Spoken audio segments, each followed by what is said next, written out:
Buenos dias, good morning, bon dia to everyone. Thank you so much. We're late. It's actually not our custom to be late. I'm sorry to be late a couple of minutes, but today is a great day. You're going to see and talk to the creator of the Hispanic Star. This is part of the daily webinars that we do every day so that our Hispanic leaders and our community has access to brilliance, to incredible experts, so that we can use this time to learn about something, to be retrained, to be informed, so that we can take better decisions. This is part of the Hispanic Response and Recovery Plan, a framework that we have put together with more than 75 Hispanic leaders and 30 organizations to make sure that we have a framework to mitigate the impact of COVID in our community. So we're taking action to respond right now, to communicate, organize, and mobilize. And later we will put together brilliant minds so that we can put together a recovery plan so that we can get back in our feet faster. But today, I have the pleasure to introduce you to Pepe Aguilar. Pepe Aguilar is one of my favorite people in the world. He is the Global Creative Officer of WPP's Grace Wing agency. And he, along with Per Pedersen, were the ones working for months, for 6 months, in cracking what could be a campaign that we could use to unify the Hispanic community and to change its perception. Pepe Aguilar, it's such a pleasure to have you here today. I remember fully how not only we started working for 8 months on this campaign together pretty much, but when we launched the idea at the United Nations last December, and how we were preparing for everything to kick off this incredible campaign. And then COVID happened. And 3 weeks before the launch of our campaign, we have to reshift everything. And nevertheless, we will actually continue with the plan. We will adapt and change it, but we will use the Hispanic Star campaign when we have the time to shine. Pepe Aguilar, it's such a pleasure to have you here. Honestly, you are, we owe you, every one of us owes you so much for this incredible donation, your creativity, the talent that you have in creating this campaign. I want to know everything about it, and I want everyone to know about your how you conceived the Hispanic Star campaign. Thank you, Claudia. It's so exciting to be here. It has indeed been an incredible journey, full of surprises at every corner.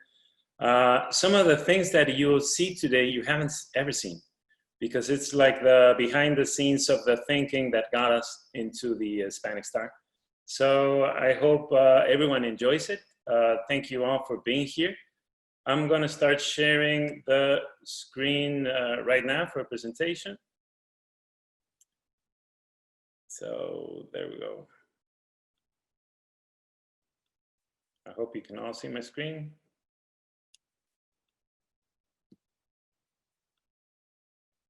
Okay, so we're gonna talk today about the power of creativity and the capacity of that creativity to generate impact and change for good.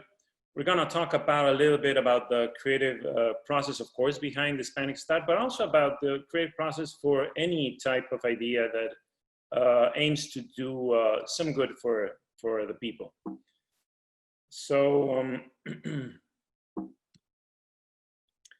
first, a little bit about myself. I've been a creative most of my professional life. I've worked in 4 different countries, Mexico, Ecuador, Peru, and the US. And I've won a number of awards in creative festivals. I'd like to show these 2 because the Cannes Lion and the Effie Awards are the perfect balance between creativity and effectiveness. If you have something creative that does not work in the real life, then it's not that creative at all. Creativeness should be aimed at solving real problems in life. These are some of the examples of the work that I'm most proud of. Most of the work that makes me most proud is related to creating good for the people. So some of these examples are SOS SMS for the Red Cross, paper glasses for Santillana Books, Vets Fight Hate and Immigrant Songs were both done for Southern Poverty Law Center. And of course, the Hispanic Star name and symbol, as well as the launch campaign that included the video of the national anthem in Spanish. All of these are on YouTube, so if you're curious about any of them, you can go in there and write the name and you'll be able to find them. Okay, so let's go to where ideas start. Of course, they all happen. Any idea happens in our heads, first of all. And this might come as a surprise for you, but one of the most important functions of the brain is not to remember, but rather to forget, to filter out the ideas that are not relevant to us. You might not remember, for example, all the emails that you read yesterday, or the WhatsApps, or the things that you saw, the ads that you saw, the things that you saw maybe on TV, or details of the process of your day. And if that happens with yesterday, of course it happens with what you did on the weekend, and what you did last week, and what you did last year. That is because every time that you go to sleep, what the brain does, it downloads the most important things that are key to your survival, or to your relationships, or that are just amusing enough to your brain, and that is downloaded into the long-term memory. And all the rest is deleted, is erased, to give way to more important information to be housed in your head. And that is why creating solutions that are memorable, that are impactful, is so hard, because the brain is trying to forget. So that's where creativity comes in, to make something new in a way that you haven't seen it before.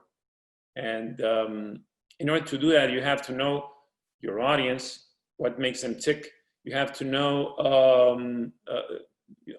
of course, a clear message, and you have to work a lot into the synthesis that allows you to do something creative.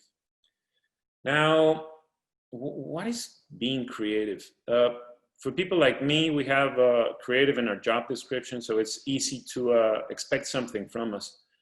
But some of the most creative people that I know are accountants, are lawyers, are mathematicians. So maybe people that usually would say, I don't know, I'm not a creative. I would not agree with that. I don't like when people say that they're not a creative. Anyone can come up with solutions that make change for good. It doesn't have to be advertising solutions at all. It's any kind of solution that impacts the people and impacts humanity for good. We're all invited to do those. So let's talk about some of the basic rules for being creative and coming up with solutions. Of course, we're going to use the example of the Hispanic Star. I'm going to tell you some behind the scenes of how it was done. Of course, you've all seen this symbol before, so now in hindsight, it's known to you. But for a moment, try to forget that you know it, and imagine that we were trying to experiment without even knowing the name. We didn't have the name of Hispanic Star at the beginning. So the rule number one is thought before action. The first thing you gotta do is assemble a team of your best talent that are better prepared to tackle the problem at hand. And then you have to have all the data and all the information that you possibly can. In this case, Claudia and Real Human Team provided us with a lot of information, but then we investigated further. We searched and searched and searched. And as we did that, we were not jumping to creative just yet. The first thing is have all the information, but don't start creating. If you do, you might end up with an idea that you love, but it doesn't actually solve the problem at hand because it's based on the wrong information. Rule number two, find the insight. If you find the insight, you find the solution. In this case, the insight that we found, of course, we found a lot of insights. There's also always a set of insights involved with any solution, but we had to find the most important one. And the task that Claudia and her team brought us was, give me something that can solve the lack of unity for the Hispanic community. The Hispanic community doesn't feel like a united group within the US. And of course, there's a lot of reasons. We come from different countries. We've been here some were born here and some were just here a few years ago. And we were all across the socioeconomic levels, and most of us ignore the full impact of the Hispanic community in this country. We are not aware that we are one of the main drivers for culture and for economy. So of course, there's this lack of pride. And of course, there's also the factor that Hispanics throughout history have been a little bit mistreated in this country. Sometimes a lot, sometimes not at all. It depends, of course. But the thing is, not that we have been mistreated, but rather that we are conditioned, and this is the insight, we are conditioned to mistreat ourselves, to mistreat the way that we see our pride on being Hispanic in the US. So if we decided to tackle this insight, it was about belonging, it was about pride, it was about being American, but also be 100% Hispanic at the same time. So rule number 3, that's when you start to work. Whoever makes the most mistakes wins.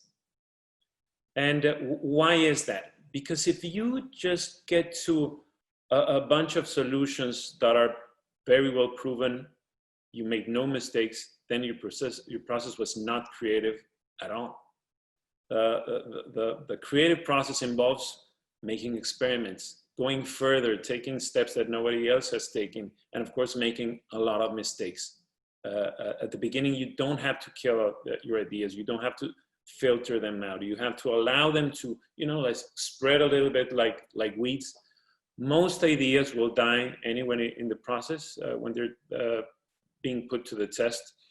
The examples that you see here on the left are some of the exercises that I could find for this webinar, some of the solutions that we were cooking up as we tried to figure out the name and the symbol. We spent a lot of time trying to create some sort of a flag that included all the colors of the flags of countries in Latin America.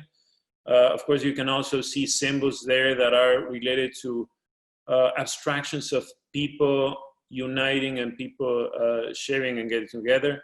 Some of the elements that are now in the Hispanic Star symbol were already there at the beginning, but we had not made the connections yet. So, at the beginning, make mistakes, go further. At some point, you have to go back and distill your ideas. After you nurtured all the ideas, put them to a test and allow them to grow, it's time to kill all your ideas and let only the most powerful survive. Sometimes the processing has to contemplate that maybe none of your ideas are good enough yet. So you have to go back and start from scratch. This logo that you see here, by then, when the logo you're seeing, by then we had already figured out the name, Hispanic Star. And this logo was kind of inclusive. It showed the presentation of people, sharing culture and knowledge. But to be honest with you, and this was one of our candidates that got almost to the end, it has no comparison to the final symbol because this one is not intuitive enough. It does not represent us as Hispanics in America. It's just a nice logo of diversity. So I'll go back to the aha moment that triggered the name.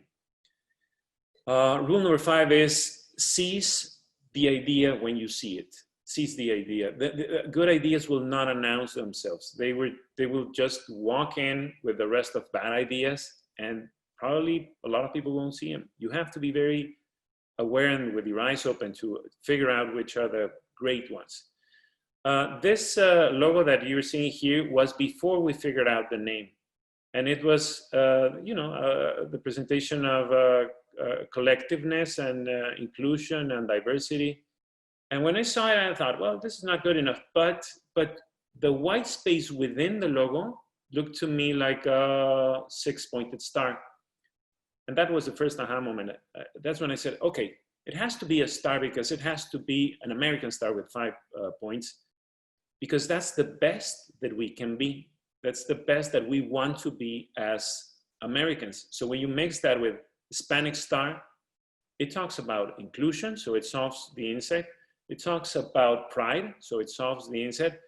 And it allows everyone and anyone to be in it in the simplicity of 2 words. So that was the first aha moment, and the Hispanic Star name was created.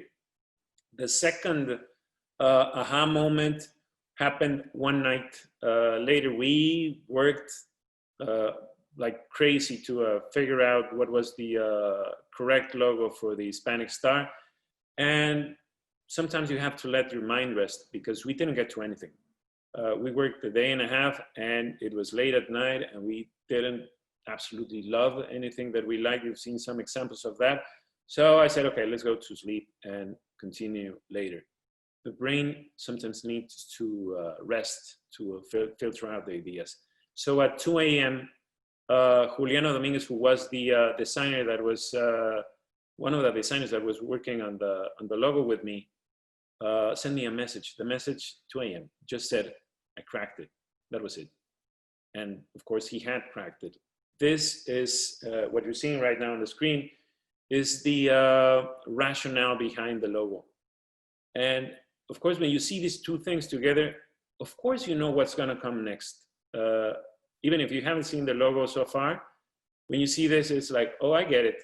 We're going to mix these 2 things. One is the absolute representation of the best we can be as Americans. It's super inclusive. It's about everyone and anyone. And the other symbol is what sets us apart and unites us at the same time, which is Spanish. This is an abstraction of the one thing in Spanish that we have in common. One fortunate thing that we had also was that this accent is also used in Portuguese. So the symbol could also include Brazilians into the mix, which was a fortunate additional thing that we had with the symbol. The third aha moment, the third idea that we have to seize was related to the launch campaign. So by that point, we had the name, we were figuring out the logo, but we knew that we had to impact the collective consciousness of the people if we really wanted to get this platform to be known by everyone in the country. So one of the people that was working on the team was Bernardo Rodriguez, and he spent weeks and weeks searching, Googling, trying to find something. He is the epitome example of the one that makes more mistakes wins. He finally found this obscure, forgotten, it was not hidden, but it was completely forgotten translation of the Star Spangled Banner called El Pendón Estrellado, commissioned 70 years ago by President Roosevelt, completely forgotten, but it solved also the inside. This was about belonging to the country. This was about the pride of being Hispanic in the US. So that was the third puzzle in the piece that absolutely gave us the creativity that we needed to launch the Hispanic Star with the symbol, and of course with the idea of the anthem in Spanish. Now the sixth rule of creativity is always expect adversity. It will always happen. At the beginning, we intended to sing the Spanish anthem in a baseball game at the beginning of the season. And of course, all the things we had done back then were before the COVID-19 crisis. So suddenly we had this huge problem. And Claudia and team had to repurpose the Hispanic Star platform completely to better serve the needs of the Hispanic community in this moment of crisis. So what we did is the creativity had to adapt to. We would never be able to sing the anthem in a public space. So we converted that powerful idea into a video, official video, and launched it through YouTube.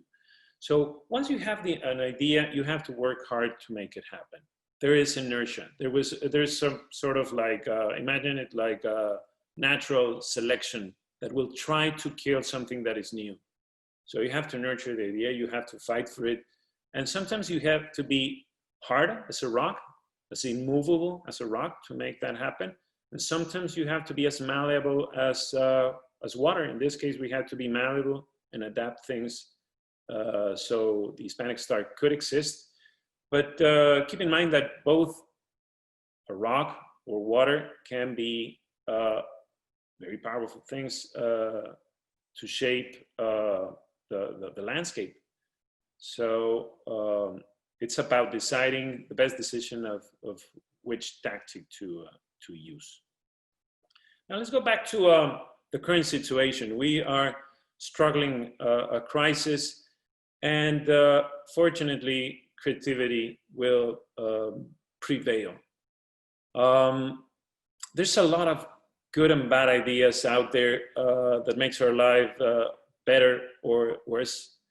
But all those ideas happened in our brains. There's nothing that we know of created by us that didn't come up from a place inside our heads. From the first tools that the cavemen created, fire, or when they conquered agriculture, to now people who are trying to export life into another planet because they want to prevent the extinction of our race. So from that basic idea to the most advanced ones, it all comes from our heads. So remember that the crisis always sparks creativity. After the Middle Ages and the terrible plagues that infested Europe, Renaissance happened. And that's what's going to happen here. I know that we are living in polarizing times. There's evidence and studies that says that the levels of kindness between people are lowering down. But at the same time, there's other people, a lot of people, fortunately, that are trying to put a grain of sand to creating solutions. And those grains of sand will create mountains that will take us higher than ever before. I think that the real change right now is that there's a collective change. It's not about health. The health problem will go away, but there's a collective shift in how we see ourselves that will change us forever. There's no going back to how we see ourselves now, and that will spark a lot of ideas. And the thing is, those ideas come from people like you or me. Ideas come from the minds of people. So what you have to be aware is that our mind is in a collective overdrive, trying to come up with what comes next. And we have to be very aware that some of us are not even conscious that our brain is working towards creating those solutions. If we are, we will be able to write them down on a paper and work for them and take them further and hopefully change the world for good. Inspiration does exist, but it has to find you working. A lot of the best ideas might be lost because people don't write them down, don't work on it. So with this, I'd like to end the presentation and of course open to questions.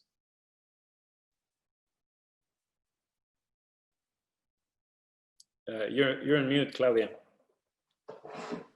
Thank you so very much for this incredible presentation, but even more, thank you for giving us the Hispanic Star, for working for months and months with all your creative people until you got, I've never seen this trajectory and the process that you went through, and it is beautiful. Thank you so very much for allowing someone to say, I cracked it after so many mistakes and after so many, like allowing that environment. And what we know, Pepe, from those ideas that you have is that we want to see the Pendón Estrellado. Actually, on the 4th of July, we're cooking a big, big activation to bring as many Hispanic artists as possible to sing it with citizens, so that we will make vamos a abrir a competition to, not competition, open it up for people to send their videos. And we're working with Univision, Los Angeles Times, and other media organizations to bring it to life in a different way. Because what you gave us is the idea that America is made of stars, and Hispanics are one of them. So this is inclusive. This is us celebrating ourselves as the Hispanic stars that we are. And that symbol that you created, we want to see it every window, every t-shirt, every talking point during Hispanic Heritage Month, everywhere, all around the country. And for that, we have a number of us, thousands of us by now, that are buying into the simple idea that we Hispanics, we want to be seen, we want to be heard, and we want to be valued. And we want to be seen as what we are, stars that in the universe of America that is so rich, and make, and make the star, the constellation, even bigger and better. So thank you so very much, Pepe Aguilar, for this incredible presentation, for your incredible contribution, and keep us guiding us all the way through. We count on you and your creativity to help us all the way through until we cross the line. And we're the last generation that is not, that has this invisibility, so that the next generations can be fully paid, fully respected, fully valued, completely visible, and absolutely recognized as stars.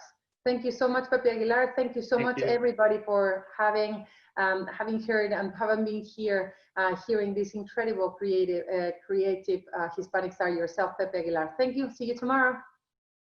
See you. Thank you. Bye.